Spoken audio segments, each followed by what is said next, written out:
নির্বাচন নির্বাচন আগামী ফেব্রুয়ারিতে হবে না বা হতে দেওয়া হবে না। আর যদি ফেব্রুয়ারিতে নির্বাচন হতেই হয়, ডক্টর মোহাম্মদ ইউনূসকে আমার মনে হয় যে একটা কি বলা হয় আসলে শব্দটা কি বলবো, যে এমন একটা শক্তির অধিকারী হতে হবে, এটাকে স্বয়ং আল্লাহ পাকের সাথে তুলনা করা যায়। কারণ মৃত ব্যক্তিকে জীবিত করা তো কোনো মানুষের কাজ না, পীরতন্ত্র উলিয়া উলিয়ার কাজও না।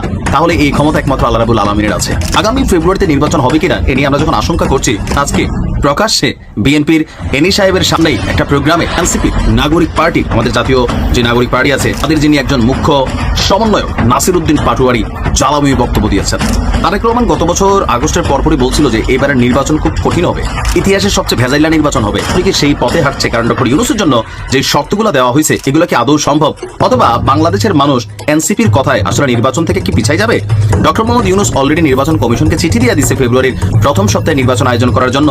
অলরেডি নির্বাচন কমিশন তারা আবার ব্যবস্থা নেওয়া শুরু করছে, স্বরাষ্ট্র মন্ত্রণালয় কাজ শুরু করছে। এর মাঝখানে আগামী ফেব্রুয়ারিতে নির্বাচন হতে দিবে না এনসিপি। যদি ডক্টর ইউনূসকে নির্বাচন করতে হয় তো একটি শর্ত পূরণ করতে হবে। শর্ত কি? নাসিরউদ্দিন পাটোয়ারি বলছে নির্বাচনের ডেট ঘোষণা হয়েছে, ফেব্রুয়ারিতে নির্বাচন হবে, ফেব্রুয়ারিতে নির্বাচন হবে না। এখন তারা ভাই কিংস পার্টি, কোনটা ডক্টর ইউনূসের মনের কথা, কোনটা নাসিরউদ্দিনদের মনের কথা, এই নিয়ে কিন্তু একটা কনফ্লিক্ট দেখা যাচ্ছে। এই নাসিরউদ্দিনটাই 5ই আগস্ট সমুদ্রের তীরে বৈশা অনেকক্ষণ চিন্তা করছে নির্বাচন কেমনে পিছানো যায়, রাজনীতি নিয়ে কি করা যায়। সমুদ্র ফ্রেশ হাওয়া খাইয়া সম্ভবত আইডিয়াটা আসছে মাথায়। তো কি যদি ফেব্রুয়ারিতে নির্বাচন হয়, আমার যে ভাইয়েরা শহীদ হয়েছিল, রক্ত দিয়েছিল সংস্কারের জন্য, তাহলে কবরে গিয়ে তার লাশটা ফেরত দিতে হবে ডক্টর ইউনূস সরকারকে। এই কারণে ভিডিওর প্রথমে বলছি ডক্টর ইউনূসকে একদম ঐশ্বরিক ক্ষমতার অধিকারী হইতে হবে ফেব্রুয়ারিতে নির্বাচন করাইতে হইলে। তার বক্তব্য, আমার যে ভাইয়ের হাতটা চলে গিয়েছিল, যদি সংস্কার কাজ শেষ না করে নির্বাচন হয় তাহলে এই সরকারকে আমার ভাইয়ের হাতটা ফিরিয়ে দিতে হবে।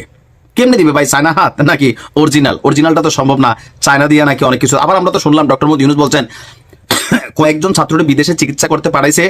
তথ্য বলছে যে এক একটা ছাত্রের পিছনে 2 কোটি থেকে 12 কোটি টাকা খরচ হয়েছে। তাহলে কি খরচ হইল? আচ্ছা, এরপরে বলা হচ্ছে যে মায়ের বুক খালি হয়েছিল, ওই মায়ের বুকের সন্তানকে ফেরত দিতে হবে।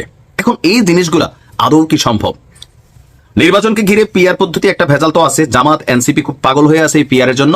দ্বিতীয়ত হচ্ছে এই যে অদ্ভুত শর্তাবলী দিচ্ছে, অনেকে বিষয়টাকে হালকা নিচ্ছেন, কিন্তু এনসিপি চাইলে এটা নিয়ে ডক্টর ইউনূসের সামনে এমন একটা অবস্থান দাঁড়া করাইতে পারে, রাতারাতি যেভাবে নির্বাচন ফেব্রুয়ারিতে ঘোষণা করছেন ওইরকম একটা সিচুয়েশন থেকে আবার সিদ্ধান্ত বদলাইয়া গেলেও যাইতে পারে যে ফেব্রুয়ারিতে নির্বাচন হবে না। বিএনপি সম্ভবত এর জন্য স্পেসিফিক ডেট চাচ্ছেন, ডেট যে কত তারিখে নির্বাচন। এখন এনসিপির এই দাবি বা জুলাই আন্দোলনের যে চেতনা, সেই চেতনা থেকে তারা যে বক্তব্য দিচ্ছেন, ডক্টর ইউনূস সরকার কি এগুলা মানবেন নাকি মানবেন না? যদি মানেন তাহলে ভেজাল নির্বাচন বিএনপিতে হবে না, ফেব্রুয়ারিতে হবে না। আর যদি না মানেন তাহলে নির্বাচন হতে দিবে না।